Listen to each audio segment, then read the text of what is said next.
Sit down.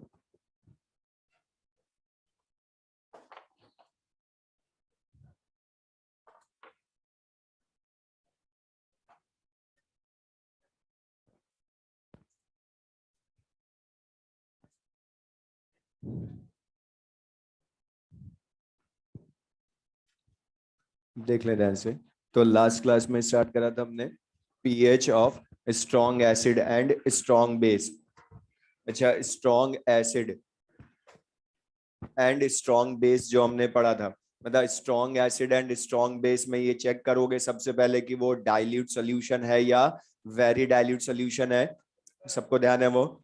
अच्छा, इसमें हमने बोल था कंसंट्रेशन की वैल्यू चेक करोगे। उसी को वापस बोल रहा एक बार। हमने बोल था अगर कंसंट्रेशन स्ट्रॉन्ग एसिड या स्ट्रॉन्ग बेस की 10⁻⁻7 से ज्यादा हो, और ज्यादा का मतलब बता नेगेटिव पावर कम हो, तो फिर बता वाटर के H+OH आयन ऐड करेंगे क्या?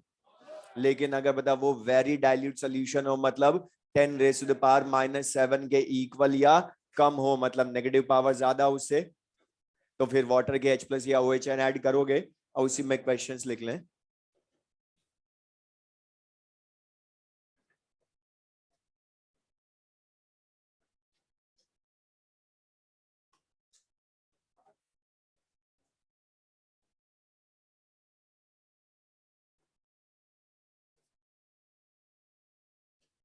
लिख लें। Find pH of find pH of board पर लिख लें 0.001 mH2SO4 aqueous।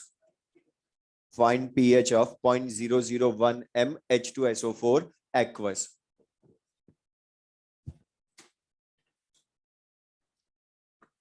और इसमें हमने बोला था क्वेश्चन में जब भी पीएच का क्वेश्चन हो सबसे पहले चेक करोगे कि वो एसिड बेस स्ट्रॉन्ग है वीक, क्योंकि अभी हम साथ में कर रहे हैं। लेकिन मतलब यहाँ पर चेक करोगे, मतलब ये एसिड है और वीक या स्ट्रॉन्ग? स्ट्रॉन्ग। लेकिन द स्ट्रॉन्ग एसिड में कंसंट्रेशन देखो बता 10⁻⁻7 से ज्यादा है ना, पावर -3। तो बताइए डाइल्यूट सोल्यूशन वाटर के H+OH आयन ऐड नहीं करेंगे, तो बता यहाँ पर H+ आयन कंसंट्रेशन जो होगी बता वो नॉर्मेलिटी के इक्वल होगी ना इसके।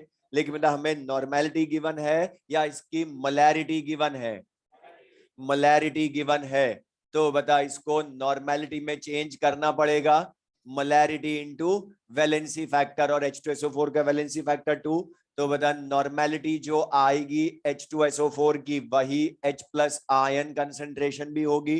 तो बता H+ ion concentration will be 2 × 10⁻⁻3। और बता H+ आयन कंसंट्रेशन मिल गई तो इसी का नेगेटिव लॉग लेकर पीएच ला सकते हैं। तो -log 2 × 10⁻⁻3 करोगे तो बता इसका नेगेटिव लॉग लेंगे तो 3 - log 2। अच्छा, द log 2 की वैल्यू 0.30, तो पीएच विल बी 2.70। और बताइए एसिड है तो pH must be less than 7, तो लेस देन 7 आई। अच्छा, इसी क्वेश्चन में मैं एक चेंज करूं तो यहां पर अभी क्वेश्चन में हमें मोलैरिटी गिवन थी, इसलिए हमने इंटू 2 करके उसको नॉर्मेलिटी में चेंज किया। लेकिन था मैं इसी क्वेश्चन में अगर तुमसे बोलूं कंसंट्रेशन ये m की जगह n ही हो, नॉर्मेलिटी में हो, तो बता फिर इंटू वैलेंसी फैक्टर करोगे क्या? तब तो बता वो चेक कर लेना, मोलैरिटी में है तो ही हमने इंटू वैलेंसी फैक्टर किया, नॉर्मेलिटी में है तब तो डायरेक्ट ही पुट कर दोगे। तो वो कई बार नॉर्मेलिटी में भी दे देगा डायरेक्ट। नेक्स्ट क्वेश्चन लेंगे।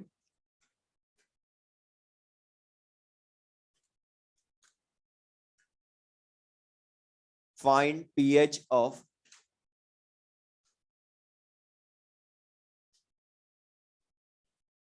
बोर्ड पर लिख लें 0.01 m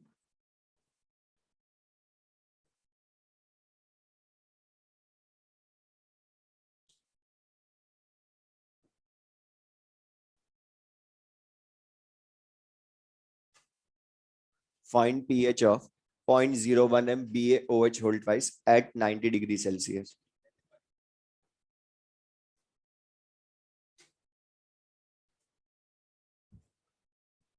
करेक्ट।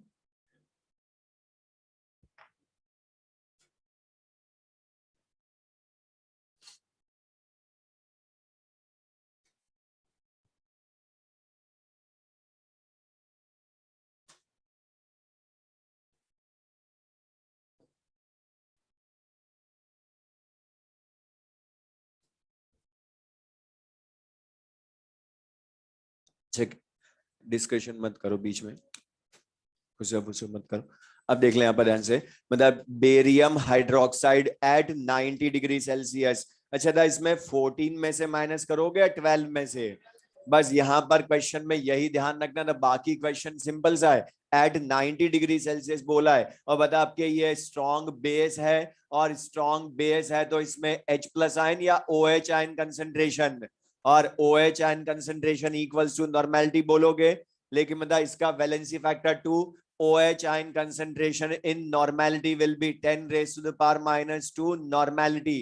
और बता इससे नेगेटिव लॉग लेंगे तो पहले POH आएगी, तो minus log 2 into 10 raise to the power minus 2, 2 minus log 2। अच्छा, लॉग 2 की वैल्यू 0.30, तो POH विल बी 1.70। लेकिन मतलब हमसे पीएच पूछी है और 90 डिग्री सेल्सियस पर, तो बता sum of pH and pOH at all temperature पीकेडब्ल्यू होता है। लेकिन बता यहाँ 90 डिग्री सेल्सियस, तो पीकेडब्ल्यू की वैल्यू 12, तो 12 माइनस 1.70, तो आंसर विल बी 10.30। तो बताइए क्लियर सबको, ये पीएच 10.30। तो बस चेंज जो कर सकता हूं वो मैं बता रहा हूं क्वेश्चन में कि टेम्परेचर बदल सकता है, लेकिन क्वेश्चन एक जैसे हैं दोनों। नेक्स्ट लिखें,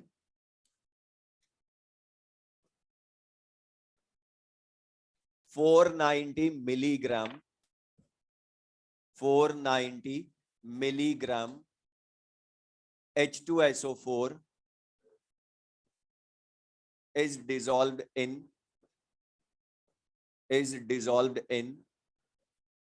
100 milliliter solution, is dissolved in 100 milliliter solution। 490 milligram H2SO4 is dissolved in 100 milliliter solution। Find pH of solution, find pH of solution।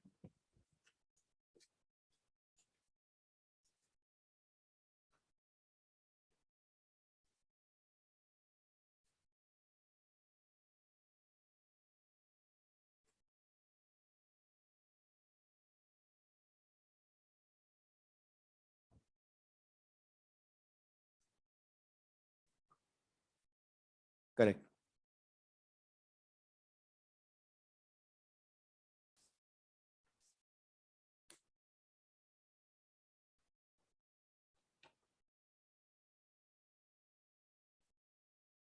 Correct.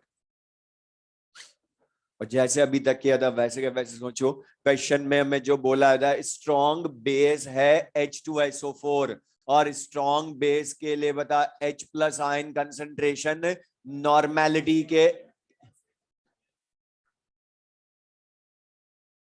Strong acid है तो बता H plus ion concentration equals to normality होगी। लेकिन बता यहाँ हमें strong acid की normality पहले वाले दोनों क्वेश्चंस में मोलैरिटी डायरेक्ट गिवन थी, तो हमने डायरेक्ट उसको नॉर्मेलिटी में चेंज किया। लेकिन अब के हमें क्या गिवन है, mass and volume of solution. तो बता मोलैरिटी हम खुद ला सकते हैं और उसको फिर नॉर्मेलिटी में बदल सकते हो। तो बता यहाँ पर मोलैरिटी ऑफ H2SO4 सोल्यूशन हमें लानी पड़ेगी mole by volume of solution in litre करके। लेकिन मतलब mole of solution, mole of H2SO4 given है, मास गिवन है, तो बताओ उसके लिए क्या करोगे, मास इन ग्राम अपॉन मॉलिक्यूलर वेट इन ग्राम करते हो into volume of solution in litre. और बताओ लेकिन मास ग्राम में गिवन है या मिलीग्राम में? तो बता यहाँ पर ये भी ध्यान रखोगे, मास इन मिलीग्राम है तो उसको पहले ग्राम में बदलोगे, तो 490 into 10 raise to the power minus 3 gram upon molecular weight H2SO4 का 98 सबको पता ही है, वॉल्यूम 100 मिलीलीटर। सॉल्व करोगे तो मोलैरिटी की value will B 0.05 m।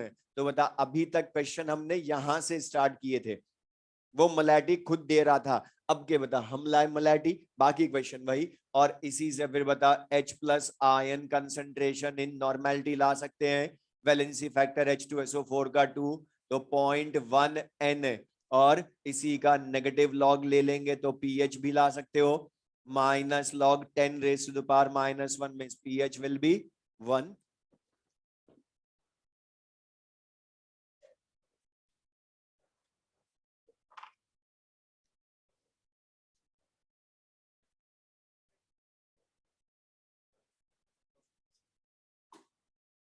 Next लिख लें, find pH of 10 raised to the power minus 8 mKOH aqueous. Find pH of 10 raised to the power minus 8 mKOH aqueous.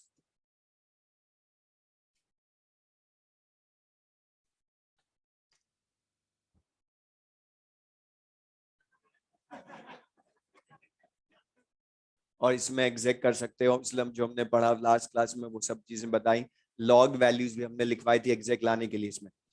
अच्छा, द पहली चीज ये बता, यहाँ पर 10 raise to the power minus 8 mKOH aqueous solution, मतलब ये डाइल्यूट है या वेरी डाइल्यूट है आपके? 10 raise to the power minus 7 के इक्वल या उससे लेसर है, तो ये very dilute solution of strong base है, और द स्ट्रॉन्ग बेस का वेरी डाइल्यूट सॉल्यूशन है। तो फिर यहाँ पर बता OH ion concentration of water भी कंसिडर करेंगे, तो सॉल्यूशन में OH आयन कंसंट्रेशन जो हम टोटल बोलेंगे वो OH ion concentration given by water plus normality of strong base करोगे, तो बता ये वेरी डाइल्यूट सॉल्यूशन है। तो यहाँ पर नॉर्मेलिटी ऑफ स्ट्रॉन्ग बेस में OH ion concentration of water, अच्छा KOH का वैलेंसी फैक्टर 1, तो मोलैरिटी नॉर्मेलिटी सेम, इसलिए डायरेक्ट पुट कर दूं वैल्यू, तो 10 raise to the power minus 8 plus water की OH ion concentration 10 raise to the power minus 7। अच्छा, इसको कैलकुलेशन इजी करने के लिए 10 raise to the power minus 7 को बताएं 10 into 10 raise to the power minus 8 लिख सकता हूं, जिससे कैलकुलेशन इजी होगी। और इसमें से 10 raise to the power minus 8 common ले लें, तो 1 plus 10 into 10 raise to the power minus 8 मतलब 11 into 10 raise to the power minus 8 normality हो गई OH आयन कंसंट्रेशन टोटल। तो बता इस सॉल्यूशन में OH आयन कंसंट्रेशन पूछूं ओनली, तो क्या बोलेंगे हम 11 into 10 raise to the power minus 8, और इसका नेगेटिव लॉग लेंगे तो बता minus log 11 into 10 raise to the power minus 8 means कितना होगा 8 माइनस लॉग 11। अब बता लॉग 11 लिखवाया था एग्जैक्ट 1.04, तो वो ऐसे क्वेश्चंस के लिखवाया था 11 की वैल्यू, तो बता 6.96। अच्छा था, अब के यहाँ पर 12 में से माइनस करोगे या 14 में से? क्योंकि टेम्परेचर मेंशन नहीं किया तो रूम टेम्परेचर मानना है, तो pKw की वैल्यू 14, तो आंसर विल बी 7.04। अब एक चीज सुनना, यहाँ पर ये क्वेश्चन में अभी यहाँ पर आंसर जो है स्ट्रॉन्ग बेस का वेरी डाइल्यूट सॉल्यूशन है, तो ध्यान सुनना, कुछ बुक्स में नोट्स में लाइन लिखी होती है इनके लिए कि वेरी, सुन लें, very dilute solution of strong base के लिए pH approx 7 but slightly greater than 7 होती है, या very dilute solution of strong acid के लिए pH approx 7 but slightly less than 7 होती है। बट वो लाइन में नहीं लिखवा रहा हूं, क्यों? क्योंकि वो हर जगह काम नहीं आएगी। रीजन उसका क्योंकि वो इस टाइप के क्वेश्चंस में आजकल लास्ट 10 इयर्स में जब भी वेरी डाइल्यूट सॉल्यूशन का क्वेश्चन आया, उन्होंने पीएच पूछी ही नहीं पूरी कभी, उन्होंने ओनली H प्लस आयन या OH आयन कंसेंट्रेशन पूछी, और उसके लिए वो लाइन नहीं है, वो तो मिलानी ही पड़ेगी OH आयन कंसेंट्रेशन, तो कंसेप्ट से, तो वो कंसेप्ट चेक करते हैं तुम्हारा कि तुम OH आयन कंसेंट्रेशन या H प्लस आयन कंसेंट्रेशन कैसे ला रहे हो, तो ये चीज वो यहां तक पूछते हैं। या बता ये भी हम एग्जैक्ट ला सकते हैं अब यहां पर। नेक्स्ट क्वेश्चन लेंगे,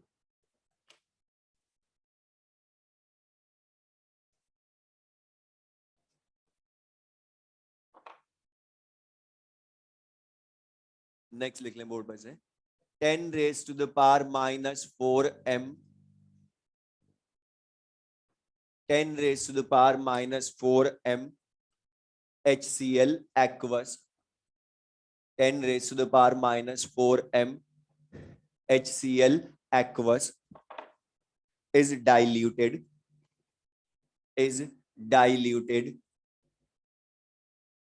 1000 times, is diluted 1000 times. Find pH of या new pH of solution. Find new pH of solution. Correct.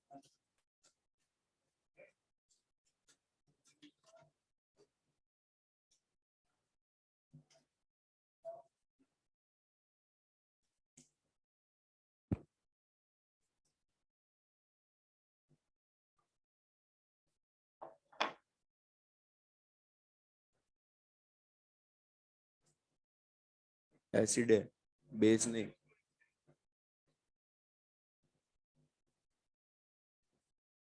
और इसमें सुन ले, इतना लेंदी नहीं है, लेकिन ये एक तो सीरियसली करो, ये जो डिस्कशन करके कर रहे हैं उनको बोल रहा हूँ, मिल बांट के मत करो क्वेश्चन, सबका पेपर अलग अलग होता है।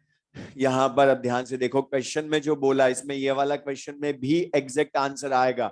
और 10 raise to the power -4 MHCl solution, मतलब उसकी इनिशियल कंसंट्रेशन इतनी है, लेकिन बता क्या बोला, इसको 1000 टाइम्स डाइल्यूट किया। तो हमने पढ़ा है डाइल्यूशन का मतलब पानी मिलाना, और बता 1000 टाइम्स डाइल्यूट करा मतलब वॉल्यूम ऑफ सॉल्यूशन 1000 टाइम्स बढ़ा दिया हमने, और वॉल्यूम ऑफ सॉल्यूशन 1000 टाइम्स बढ़ा दिया, तो बता कंसंट्रेशन तो वॉल्यूम के इनवर्स होती है ना। और बता वॉल्यूम 1000 टाइम्स करोगे तो कंसंट्रेशन तो 1/1000 टाइम्स हो जाएगी ना। जितने टाइम्स वॉल्यूम बढ़ेगा उतने टाइम्स कंसंट्रेशन कम होगी।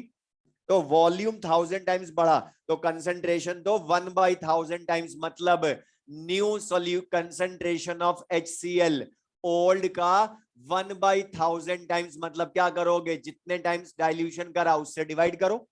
तो ये चीज इंपॉर्टेंट थी, बस यहां पर ध्यान से। तो वापस बोल रहा हूं, यहां उसने बोला 1000 टाइम्स डाइल्यूट किया, तो बता वॉल्यूम 1000 टाइम्स बढ़ा, तो कंसंट्रेशन वॉल्यूम के इनवर्स, इसलिए कंसंट्रेशन न्यू 1/1000 टाइम्स हो गई। और 10 raise to the power -4 upon 1000, तो 10 raise to the power -7 MHCl solution हो गया। अब बता डाइल्यूशन के बाद ये वेरी डाइल्यूट में कन्वर्ट हो गया ना। और वेरी डाइल्यूट, लेकिन ये किसका है, स्ट्रॉन्ग एसिड का। तो स्ट्रॉन्ग एसिड का है, तो बता यहां पर अब H plus ion concentration total, normality of strong acid plus H plus ion concentration of water करोगे। और यहां पर 10 रेज टू द पावर -7 ही है दोनों, और दोनों 10 रेज टू द पावर -7 है, तो ऐड करोगे तो यहां भी बता 10 raise to the power -7 common ले लो, तो बता H plus ion concentration will be 2 into 10 raise to the power -7। तो बता इसमें pH डायरेक्ट आएगी, minus log 2 into 10 raise to the power -7, 7 minus log 2, और log 2 की वैल्यू 0.30, तो एग्जैक्ट आंसर 6.70। और एक चीज मैं स्टार्टिंग से बोल रहा हूं कि जब भी यहां पर क्वेश्चन करो पीएच का, लास्ट में अपना आंसर क्रॉस चेक जरूर करना नेचर ऑफ सब्सटेंस के अकॉर्डिंग। होगी बता, इसमें ये स्ट्रॉन्ग एसिड है तो pH must be less than 7। अगर तुम 7 टिक कर रहे होते तो पता चल जाता कि एसिड की पीएच पानी मिला मिलाकर न्यूट्रल नहीं हो सकता वो। तो बता वो 7 तो वैसे भी रॉन्ग है फिर। तो यहां पर ऐड करा तभी तो बता एसिडिक हुआ। अब ये स्लाइटली लेस देन 7 नहीं है, 6.7 से 0.30 कम है, तो बताइए एग्जैक्ट वैल्यू। या ये क्वेश्चन आईआईटी में आया था और एम्स में, दोनों में एनसीईआरटी का सॉल्व एग्जांपल है। सुनना, उसने क्वेश्चन में ये तो फिर भी हमने टफ पूछा, यहां पर उसने डायरेक्ट लिख कर दिया था 10 raise to the power -7 MHCl में H plus ion concentration find करें। मींस ओनली यहां तक, ओके कंसेप्ट यहां तक है। उसके बाद तो नेगेटिव लॉग सब में लेना है, हर बार पीएच के क्वेश्चन में नेगेटिव लॉग लेना है। तो ये चेंज करा। और एक और चीज यहां पर ये रट मत लेना कि हर बार डाइल्यूशन के बाद वो वेरी डाइल्यूट होता ही है। ओके हमने अभी 1000 टाइम्स बोला है इसलिए वेरी डाइल्यूट हुआ, मतलब 10 टाइम्स बोल दूं तो बता फिर तो 10 रेज टू पावर -5, तब तो डायरेक्ट ही pH 5। तो ये क्लियर सबको ये। तो बता अब मैं कोई भी क्वेश्चन दूं, कैसा भी दूं, कर लोगे? लिखो।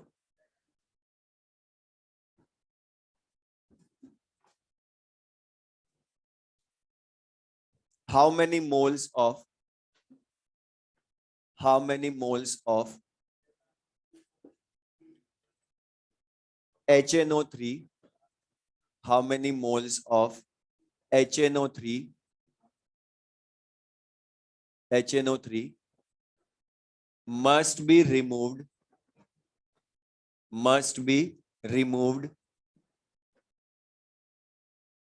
from its 1 liter aqueous solution, from its 1 liter aqueous solution, to change its pH from 1 to 2, to change its pH from 1 to 2.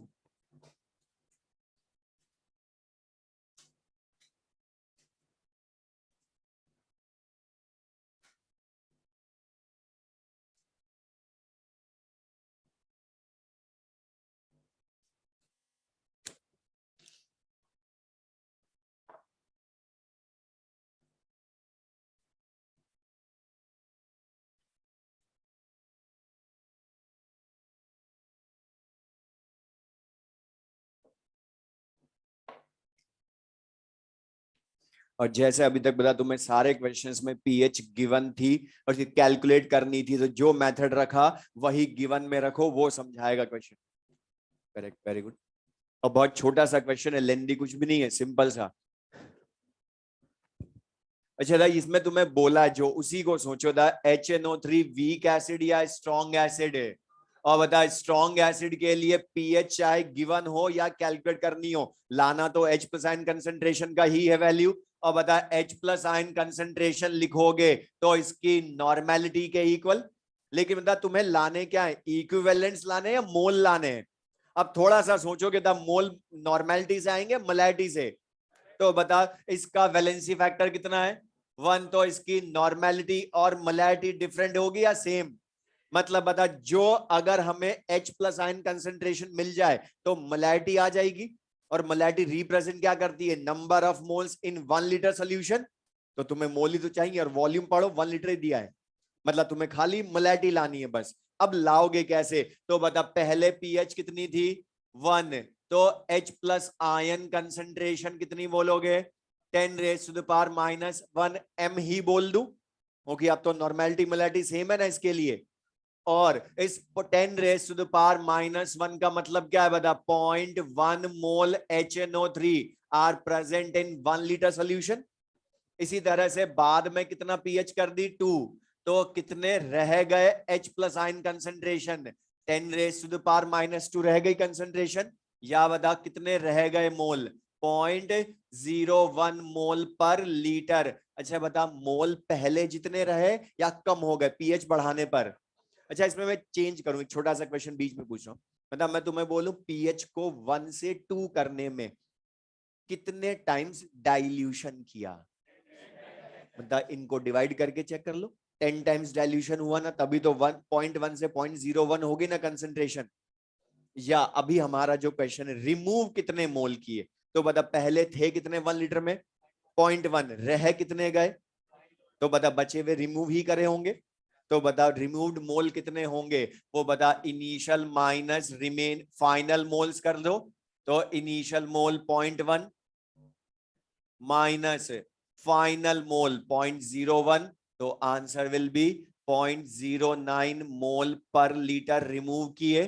तो बता, सिंपल सा क्वेश्चन, तो ये कर सकते हैं। तो पीएच ऑफ स्ट्रॉन्ग एसिड या स्ट्रॉन्ग बेस के जितने टाइप के हम क्वेश्चंस चेंज कर सकते हैं, वो सब मैंने बता दिया था, क्लियर सबको। ये हर तरह के क्वेश्चंस में चेंज, चाहे पीएच गिवन हो। तो वापस एक बार बोल रहा हूं, पीएच अगर किसी क्वेश्चन में, हम आगे भी यूज करेंगे क्वेश्चंस में, पीएच जब भी गिवन हो इन द क्वेश्चन, तो उसका एक ही यूज है कि उसने तुम्हें इनडायरेक्टली नॉर्मेलिटी या मोलैरिटी दे दी, डायरेक्ट नहीं दी, बस नॉर्मेलिटी या मोलैरिटी दे दी। क्योंकि बता, पीएच से H प्लस आयन कंसेंट्रेशन ले आओ अगर वो स्ट्रॉन्ग एसिड है। लेकिन ध्यान रखना, मतलब पीएच अगर, तुम मुझे बताओ, पीएच अगर स्ट्रॉन्ग बेस की गिवन हो तो फिर नॉर्मेलिटी किसके इक्वल होगी, पी पीओएच से आएगी।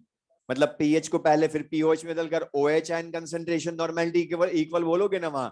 तो बताइए, क्लियर सबको ये। अब यहां तक हमने पढ़ा, अभी तक ध्यान सुनना, हमने जो अभी तक पढ़ा अब उसमें थोड़ा सा चेंज करूंगा।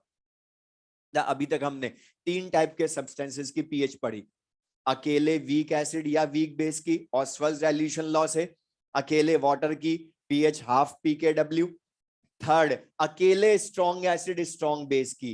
लेकिन अब कभी भी हमने एक से ज्यादा सब्सटेंस को मिक्स नहीं किया अभी तक, तो अब हम मिक्सचर पढ़ेंगे, तो लिख लें next, pH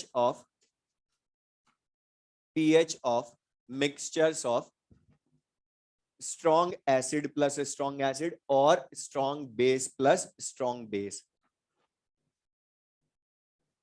pH of mixtures of strong acid plus strong acid or strong base plus strong base, strong acid plus strong acid or strong base plus strong base। अब यहां पर क्वेश्चन में ध्यान सुनो, मैं क्वेश्चन की फॉर्म में theory तुमसे पूछ रहा हूं जैसे हमने अभी तक करा, लेकिन यहां क्या दिख रहा है, ओनली स्ट्रॉन्ग एसिड्स को मिक्स करूंगा या ओनली स्ट्रॉन्ग बेस को।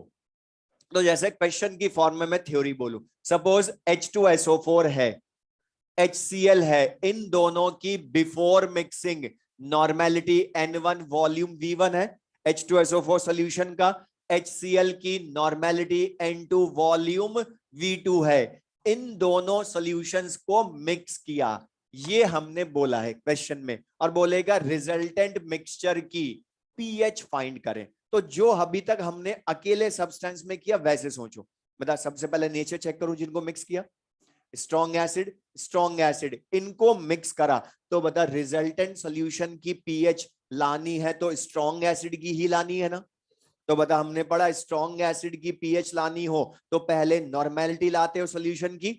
अब वो नॉर्मेलिटी सॉल्यूशन की बोलूं या मिक्सचर की, इनके मिक्सचर की, और बता जो नॉर्मेलिटी आएगी मिक्सचर की उसी को अब H+ आयन कंसंट्रेशन मिक्सचर की बोल दोगे। तो बता लानी अभी भी अल्टीमेटली हमें नॉर्मेलिटी ही है ना। तो मेन वही क्वेश्चन जैसा अभी तक करा, नॉर्मेलिटी ही लाएंगे अभी भी हम, लेकिन बस आपके इंडिविजुअल की ना लाकर मिक्सचर की लाएंगे।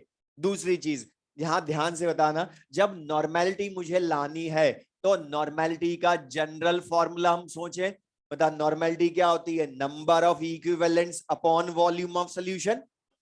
अच्छा नॉर्मेलिटी लानी है मिक्सचर की, तो नंबर ऑफ इक्विवेलेंट्स भी मिक्सचर के ही होंगे ना, अपॉन वॉल्यूम ऑफ मिक्सचर ही करोगे। तो बता अगर हमें number of equivalents of mixture मिल जाए, वॉल्यूम ऑफ मिक्सचर मिल जाए, तो उनसे बता नॉर्मेलिटी ऑफ मिक्सचर n ला सकते हो। अब इसको लाने के लिए हम यहां क्या करें, मतलब हमें इंडिविजुअल वॉल्यूम दिया है ना, बिफोर मिक्सिंग H2SO4 सॉल्यूशन का V1 है, मतलब समझाने के लिए मान लो बोल दूं 1 लीटर है, ये 2 लीटर है HCl, तो बता मिक्सिंग के बाद वॉल्यूम ऑफ मिक्सचर 3 लीटर, मतलब सम ही होगा ना इंडिविजुअल वॉल्यूम का। तो बता V तो लाना बहुत सिंपल सा, V1 प्लस V2, और मान लो 3 हो तो V3, 4 हो तो प्लस V4 और हो जाएगा, जितने भी एसिड्स को मिक्स कर रहे हो उन सबके वॉल्यूम का सम, तो V1 plus V2 plus V3, तो V की वैल्यू हमें मिल गई, वॉल्यूम ऑफ मिक्सचर मिल गया। अब मुझे बताना इनको मिक्स करूंगा तो H2SO4 और HCl दोनों आएंगे ना सॉल्यूशन में, लेकिन मुझे बता अब ध्यान सुन के बताना इन दोनों में कॉमन आयन है या नहीं, बोलो कॉमन आयन इफेक्ट होगा। वेरी गुड, क्यों, दोनों ही स्ट्रॉन्ग इलेक्ट्रोलाइट हैं, क्योंकि इनमें अल्फा 100%, तो अल्फा चेंज नहीं हो सकता, तो कॉमन आयन है, लेकिन बता इफेक्ट शो नहीं होगा। तो बताइए एक दूसरे से नॉन रिएक्टिंग हो गए ना फिर। अब नॉन रिएक्टिंग हुए तो मैं तुमसे पूछ रहा हूं, बता अगर सपोज मैं तुमसे पूछूं इसके बिफोर मिक्सिंग कितने नंबर ऑफ इक्विवेलेंट्स हैं, H2SO4 के बिफोर मिक्सिंग कितने नंबर ऑफ इक्विवेलेंट्स हैं, तो बता नंबर ऑफ इक्विवेलेंट्स के हमने 3 फॉर्मूले पढ़े, N into V W by E या मोल इंटू वैलेंसी फैक्टर। तो बता यहां सबसे ज्यादा काम क्या आएगा, N इंटू वी, तो कितने इक्विवेलेंट्स हो गए बिफोर मिक्सिंग H2SO4 के N1 V1, HCl के N2 V2 इक्विवेलेंट्स होंगे। अब मैं इसको समझाने के लिए बता सपोज इसकी वैल्यू 1 मान लू, 1 इक्विवेलेंट, HCl के 2 इक्विवेलेंट, तो बता मिक्सचर के कितने होंगे, बोलो सिंपल सा था, 1 और 2 है तो इसके कितने होंगे 3।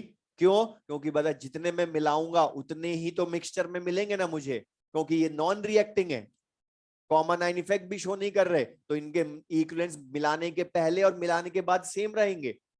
तो बता इसका 1 मिलाया उसका 2 मिलाया तो इसके कितने हो गए 3। या बताओ N1V1 इक्विवेलेंस है, इसके N2V2 है, तो मिक्सचर के क्या हो जाएंगे N1V1 प्लस N2V2। तो बता यहां पर मैं इसकी जगह लिख लो N1V1 प्लस N2V2, और अगर 3 एसिड्स होते तो N3V3 भी हो जाता।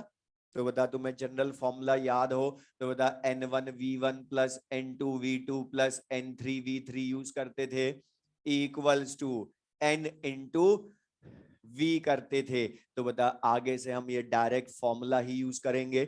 अगर स्ट्रॉन्ग एसिड्स का मिक्सचर है तो N1V1 plus N2V2 plus N3V3 equals to N into V, 20 individual volumes का सम होगा। तो यहां से बता इंडिविजुअल वॉल्यूम्स के सम मतलब V मिक्सचर से N की वैल्यू ले आएंगे। अच्छा लेकिन N की वैल्यू ले आओगे तो बता फॉर स्ट्रॉन्ग एसिड्स मिक्सचर ये जो नॉर्मेलिटी आएगी वो H plus ion concentration in mixture को शो करेगी ना, बोलो। अच्छा लेकिन अगर यहाँ स्ट्रॉन्ग एसिड की जगह स्ट्रॉन्ग बेसिस को मिक्स करूं तो वो भी रिएक्शन नहीं करेंगे, लेकिन फिर बताइए H प्लस आयन को शो करेगी या OH आयन को? तो लिख लें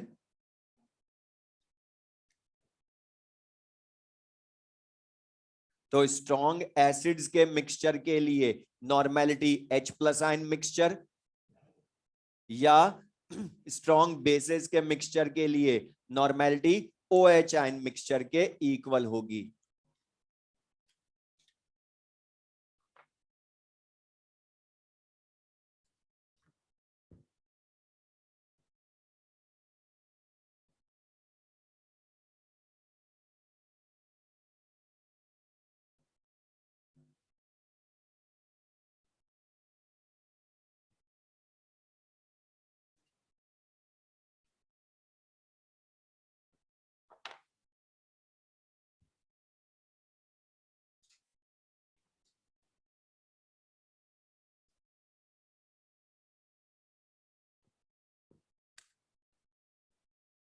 तो यहाँ पर बस ये ध्यान रखोगे, और ये नंबर ऑफ इक्विवेलेंट्स ही लाए हम N1V1 N2V2 शो किसको कर रहे हैं यहाँ नंबर ऑफ इक्विवेलेंट्स, मतलब N1V1 plus N2V2 plus N3V3 equals to N into V। तो डायरेक्ट नॉर्मेलिटी मतलब बता क्वेश्चन तो वही पहले वाला है, बस इंडिविजुअल की जगह मिक्सचर की ला रहे हैं हम, बाकी क्वेश्चन सेम है। अब ये तो हमने बोला ओनली स्ट्रॉन्ग एसिड्स को मिक्स करें या ओनली स्ट्रॉन्ग बेसिस को मिक्स करें, तो उनके मिक्सचर की पीएच हम इस तरह से फाइंड करते हैं। अब उसी में फिर नेक्स्ट लिख लेना, लिखने के बाद pH of mixture of strong acid and strong base.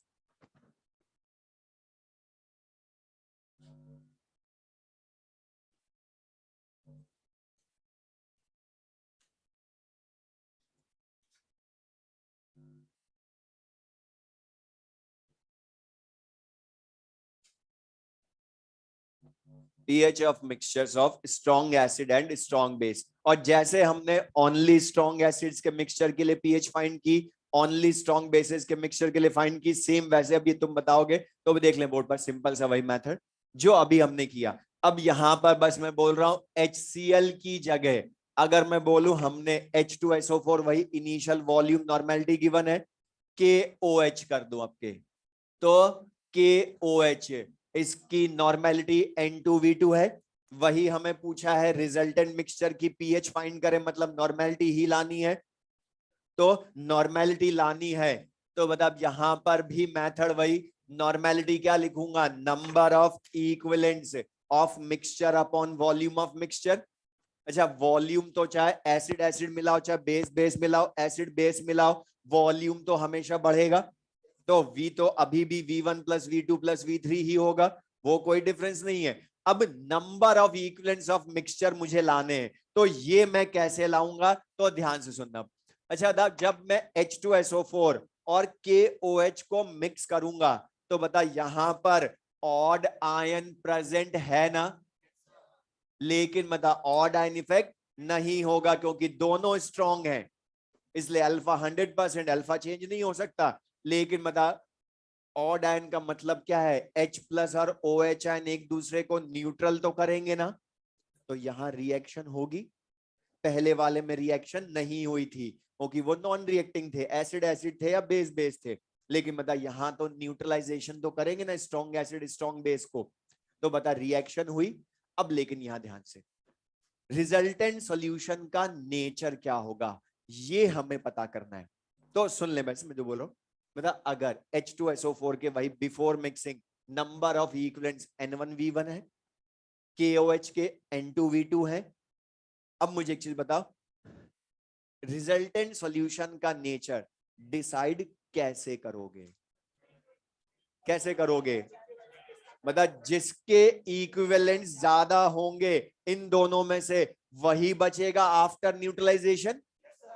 तो बता अगर स्ट्रॉन्ग एसिड के ज्यादा हुए तो बता स्ट्रॉन्ग बेस के, मान लो सुन लो क्वेश्चन बोल रहे ऐसे में, सपोज H2SO4 के 5 हैं, KOH के 3 हैं, तो बता मिक्सचर के इक्विवेलेंट्स कितने होंगे, 8 अब के या 2?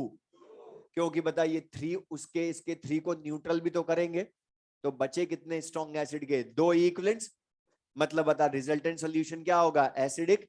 लेकिन अगर बता स्ट्रॉन्ग बेस के ज्यादा हुए तो एक जनरल यहां पर थोड़ा सा प्रोसीजर चेंज। अब लेकिन हमें पता भी तो चलना चाहिए किसके ज्यादा है, तो यहां ध्यान सुनना, जब भी strong acid and strong base के मिक्सचर का क्वेश्चन हो तो सबसे पहले उनके इंडिविजुअल इक्विवेलेंट्स अलग से फाइंड करोगे, अलग से फाइंड करोगे। और उसमें अब 3 टाइप के क्वेश्चन हो जाएंगे कि इक्विवेलेंट्स ऑफ स्ट्रॉन्ग एसिड ज्यादा हो इक्विवेलेंट्स ऑफ स्ट्रॉन्ग बेस से। तो बता अगर इक्विवेलेंट्स ऑफ स्ट्रॉन्ग एसिड ज्यादा हुए स्ट्रॉन्ग बेस से तो रिजल्टेंट सॉल्यूशन क्या होगा, एसिडिक होगा। और बता एसिडिक सॉल्यूशन होगा तो अब बचे हुए होंगे ना इक्विवेलेंट्स ऑफ मिक्सचर, तो यहां पर बता इक्विवेलेंट्स ऐड करूं N1V1 प्लस N2V2 या माइनस कर रहे हो? मतलब 5 थे उसके 3 थे तो बचे हुए 2 लिखे ना तुमने, तो बता 5 माइनस 3 इक्वल्स टू 2 बोला। तो यहां पर बस ध्यान रखना जिसके इक्विवेलेंट ज्यादा हो उसमें से कम वाले माइनस करोगे। तो यहाँ N1V1 माइनस N2V2 करा, और जो बचे हुए होंगे वो N इंटू V होंगे, लिख लें। और बता यहां से जो ये नॉर्मेलिटी आएगी वो हम क्या बोलेंगे, H प्लस आयन कंसेंट्रेशन इन मिक्सचर, क्योंकि ये स्ट्रॉन्ग एसिड का सॉल्यूशन बचा। लेकिन इसका उल्टा भी हो सकता है, इक्विवेलेंट्स ऑफ स्ट्रॉन्ग बेस ज्यादा हो, तो इक्विवेलेंट्स ऑफ स्ट्रॉन्ग बेस ज्यादा हुए तो सॉल्यूशन विल बी बेसिक, और बेसिक सॉल्यूशन होगा तो बता फिर यहां पर N2V2 जिसके ज्यादा हैं उसमें से कम वाले माइनस करोगे, तो N2V2 minus N1V1 equals to N into V लिखोगे। तो यहां पर बता normality OH ion concentration in mixture के इक्वल हो जाएगी। तो तुम मतलब फॉर्मूला पढ़ते थे N1V1 minus N2V2 equals to NV, लेकिन माइनस करना किस में से किसको है वो हमें पता चलना चाहिए पहले, इसलिए हम बता इंडिविजुअल इक्विवेलेंट्स लाते हैं। और बता इंडिविजुअल इक्विवेलेंट्स ले आओगे तो डायरेक्ट ही माइनस कर देना, जिसके ज्यादा है उसमें से कम वाले माइनस कर दो equals to N into V।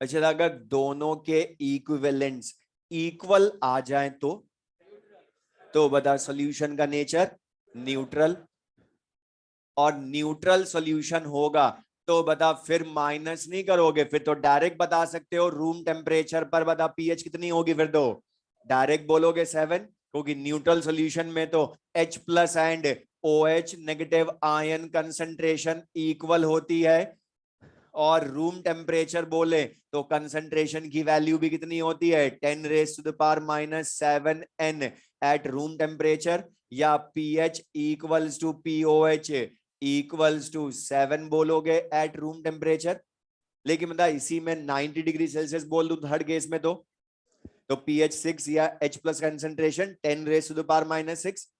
तो ये ध्यान रखोगे, अगर स्ट्रॉन्ग एसिड स्ट्रॉन्ग बेस के नंबर ऑफ इक्विवेलेंट्स इक्वल आए तो फिर बता डायरेक्ट बताओगे डायरेक्ट, लेकिन चेक जरूर करना है अब कि किसके इक्विवेलेंट्स। यहां थोड़ा सा चेंज होगा procedure, direct N1V1 minus N2V2 नहीं करना है, पहले नंबर ऑफ इक्विवेलेंट्स लाने स्ट्रॉन्ग एसिड स्ट्रॉन्ग बेस के।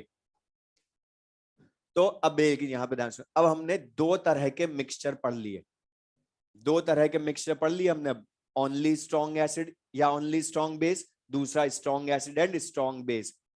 और स्ट्रॉन्ग एसिड्स ओनली हुए या ओनली स्ट्रॉन्ग बेस हुए तब तो डायरेक्ट बहुत सिंपल सा, फिर तो ऐड कर दो इक्वल्स टू NV। इसमें बस थोड़ा सा सोचना है।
इसको सॉल्व कर लें।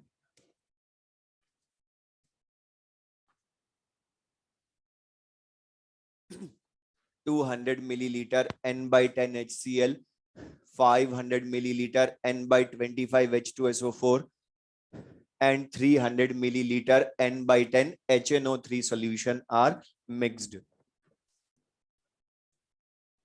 Correct.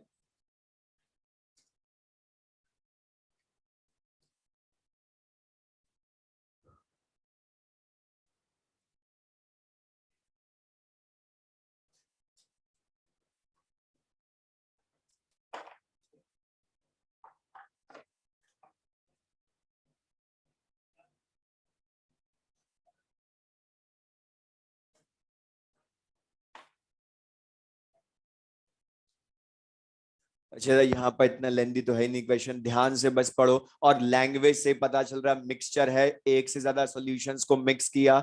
मिक्सचर है तो सबसे पहले चेक करो ये स्ट्रॉन्ग का है वीक का या एसिड बेस का। अब बता HCl strong acid, H2SO4 strong acid, HNO3 strong acids. और बता ओनली स्ट्रॉन्ग एसिड्स का मिक्सचर तो इक्विवेलेंट सब्ट्रैक्ट करोगे ऐड करोगे, और तो बता डायरेक्ट कर सकते हो। और तीनों की नॉर्मेलिटीज भी वॉल्यूम भी हमें खुद ने ही दिया है। तो बता N1V1 plus N2V2 plus N3V3 equals to N into V करोगे। और बता तीनों के individual normality 1/10 into 200 plus 1/25 into 500 plus 1/10 into 300 equals to normality into V। अब बता V जो होता है वो तो इंडिविजुअल का सम, तो 200 प्लस 500 प्लस 300 कितना हो गया 1000 मिलीलीटर। अच्छा एक चीज सुन लो, बता यहाँ पर वॉल्यूम हम हमेशा इक्विवेलेंट्स में लीटर में रखते हैं, लेकिन बता अभी हमने मिलीलीटर में ही मल्टीप्लाई कर दिया। तो मुझे एक चीज बताना ध्यान से, मतलब वॉल्यूम जब हम मिलीलीटर में मल्टीप्लाई करते हैं तो ये इक्विवेलेंट्स नहीं है, मिली इक्विवेलेंट्स हैं। लेकिन बता दोनों साइड्स मिली इक्विवेलेंट्स हैं तो मिली इक्विवेलेंट्स कट जाएंगे, वो अपने आप लीटर में ही आएगा। तो बता चेंज करने की जरूरत नहीं पड़ी अभी। और यहां सिंपल कैलकुलेशन, नॉर्मेलिटी ये 20 प्लस 20 प्लस 30 कितना हो गया 70 अपॉन 1000, तो डिवाइड करोगे तो बता value will be 7 into 10 raise to the power -2 normality. अच्छा था ये OH आयन कंसेंट्रेशन के इक्वल या H प्लस आयन, क्योंकि स्ट्रॉन्ग एसिड्स का मिक्सचर, इसलिए बता पीएच जब लाओगे इसकी तो minus log 7 into 10 raise to the power -2 करोगे तो बता इसको क्या बोलोगे 2 माइनस log 7, और log 7 की अप्रोक्स वैल्यू 0.85, तो आंसर विल बी 1.15। तो क्वेश्चन सिंपल सा होगा, बस हमें जो चेक करना है कि वो इक्विवेलेंट्स ऐड होंगे या सब्ट्रैक्ट होंगे।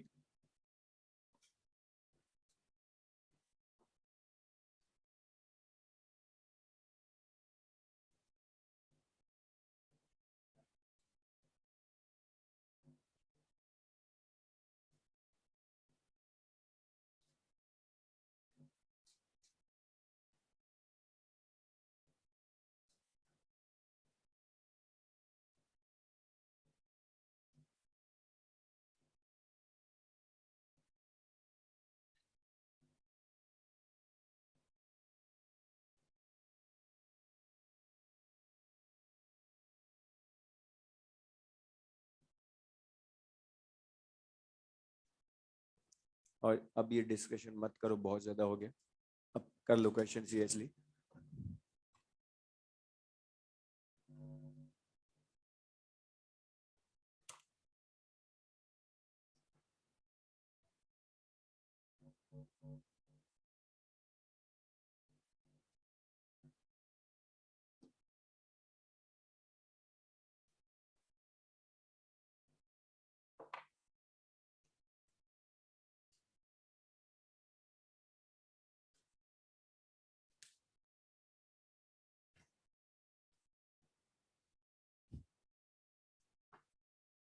करेक्ट।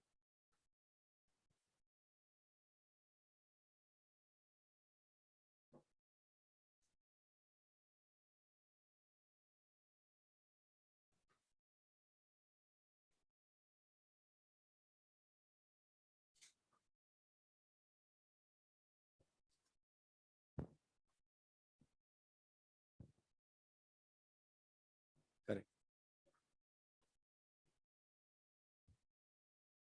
चलो फिर से इसमें था, यहाँ पर क्वेश्चन में तुम देखोगे तो फिर से इक्विवेलेंट सब्ट्रैक्ट होंगे या ऐड ही होंगे, ऐड ही होंगे, बिकॉज बता तीनों जो हैं NaOH बेरियम हाइड्रोक्साइड KOH तीनों ही स्ट्रॉन्ग बेसेस हैं, तो ओनली स्ट्रॉन्ग बेसेस का मिक्सचर, तो फिर से ये N1V1 plus N2V2 plus N3V3 equals N into V करोगे। लेकिन बता यहाँ पर लैंग्वेज में दो चेंज है। पहली चीज तो बता यहाँ तुम्हें नॉर्मेलिटी चाहिए, लेकिन बता तीनों की नॉर्मेलिटी गिवन है या मोलैरिटी गिवन है, तो पहली चीज तो इनको नॉर्मेलिटी में बदलो। अच्छा लेकिन NaOH का वैलेंसी फैक्टर 1, KOH का भी 1, तो KOH और NaOH की तो मोलैरिटी नॉर्मेलिटी सेम, लेकिन मतलब बेरियम हाइड्रोक्साइड का वैलेंसी फैक्टर 1 या 2, तो इसकी नॉर्मेलिटी जब लाओगे N2 तो मोलैरिटी 1/20 इंटू वैलेंसी फैक्टर 2, तो बता 1/10 नॉर्मेलिटी हुई, तो बेरियम हाइड्रोक्साइड की नॉर्मेलिटी 1/10, तो यहां पर अब बता N1V1 जब रखूंगा तो 1/20 इंटू 200 NaOH के लिए, बेरियम हाइड्रोक्साइड की नॉर्मेलिटी 1/10 है, वो मोलैरिटी है 1/20, तो normality 1/10 into volume 300 plus 1/15 into 300। लेकिन एक और चेंज, मतलब यहां पर वॉल्यूम V जो होगा मतलब वो इंडिविजुअल का सम होगा या वाटर का भी वॉल्यूम ऐड करोगे। इसका मतलब क्या है, इनको मिक्स करने के बाद इतने लीटर वाटर मिलाकर डाइल्यूट भी कर दिया उसको, और लिखा ना 1.2 लीटर वाटर इज एडेड, तो बता 1.2 लीटर वाटर भी ऐड किया बाद में, तो पहले वाले में direct V1 plus V2 plus V3 था, लेकिन यहां पानी भी मिला दिया बाद में। अच्छा बता इन सबके वॉल्यूम मिलीलीटर में है, तो ये लीटर है तो इसको भी मिलीलीटर में बदलो, तो 1200 मिलीलीटर वाटर लिखोगे, तो बता सम करोगे तो 800 प्लस 1200 कितना हो गया 2000, तो ये 2000 क्यों लिखा V की जगह आपके, 800 नहीं लिखा हमने, उसने बोला है वाटर ऐड किया, तो 2000, और यहां से सॉल्व करोगे तो 60 आ जाएगा अपॉन 2000, वैल्यू सॉल्व करोगे तो 3 into 10 raise to the power -2 normality.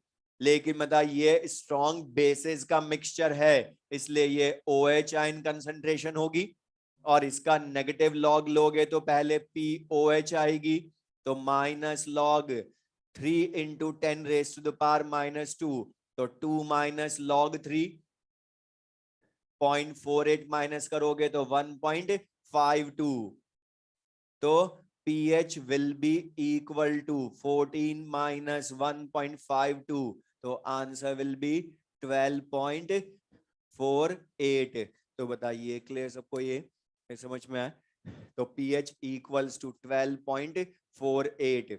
तो ये बेसिक क्वेश्चन है इस बेस के लिए, लेकिन दोनों में हमने इक्विवेलेंट्स ऐड किए, लेकिन चेंज था, मोलैरिटी नहीं थी पहले वाले क्वेश्चन में, यहाँ मोलैरिटी दी और वाटर ऐड करा एक्स्ट्रा, तो ये चीज ले सबको। ये नेक्स्ट लिख लें, find pH of a mixture,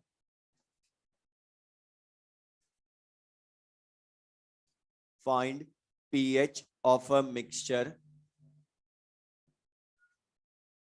board पर लिख लें, 200 millilitre mixture, 200 milliliter HCl solution of pH equals to 2, 200 milliliter HCl solution of pH equals to 2, and 300 milliliter NaOH solution of pH equals to 12।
अच्छा, simple सा question है, बस थोड़ा सा change करा इसमें कंसेप्ट वाइज, जो अभी मैंने लास्ट क्वेश्चन में बोला था वो यूज करवा रहा हूं बस।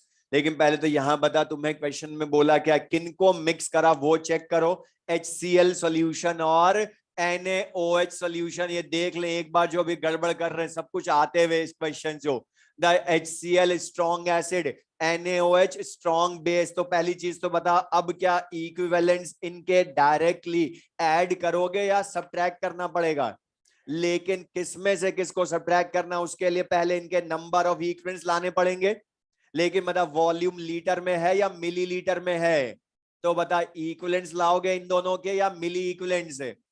मिली इक्विवेलेंट्स लाओगे तो नॉर्मेलिटी इनटू वॉल्यूम इन मिलीलीटर करोगे, लेकिन मतलब अब तुम्हें दोनों के नंबर ऑफ मिली इक्विवेलेंट्स लाने के लिए वॉल्यूम है हमारे पास दोनों NaOH HCl के, लेकिन मतलब पहले वाले दोनों क्वेश्चन में इसमें डिफरेंस, मैंने बोला चेंज करूंगा, नॉर्मेलिटी डायरेक्ट नहीं दी ना मोलैरिटी डायरेक्ट दी, तो अब हमें लानी है पहले नॉर्मेलिटी मोलैरिटी। अब ये क्वेश्चन बहुत अच्छा, क्यों? क्योंकि इसमें अकेले स्ट्रॉन्ग एसिड स्ट्रॉन्ग बेस का कंसेप्ट भी काम आएगा, क्योंकि हमें पता है, बता स्ट्रॉन्ग एसिड जब अकेला होता है तो उसके लिए normality equals to H+ ion concentration होती है, तो इसकी जो नॉर्मेलिटी N1 होगी बिफोर मिक्सिंग वो इसकी पीएच के इक्वल होगी, मतलब H प्लस आयन कंसेंट्रेशन से जो आएगी। तो बता पीएच वैल्यू कितनी है 2, तो इससे H प्लस आयन कंसेंट्रेशन कितनी आएगी 10 रेज टू द पावर -2। मत बोलो बीच में। तो normality N1 10 raise to the power -2 ये वैल्यू आएगी। लेकिन बता स्ट्रॉन्ग बेस में मैंने पूछा भी था कि normality H plus ion concentration के इक्वल या OH आयन कंसेंट्रेशन के इक्वल, OH आयन के।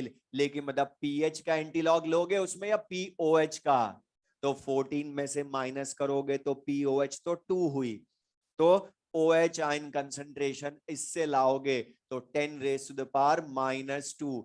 इन दोनों की नॉर्मेलिटी मिली है अभी, वॉल्यूम लेकिन दोनों का डिफरेंट है, इसलिए नंबर ऑफ मिली इक्विवेलेंट्स अलग अलग आएंगे। ये इंपॉर्टेंट था बस यहाँ पहली चीज कि अभी तक भी वही कर रहे थे, वही उल्टा पूछ लिया आपके।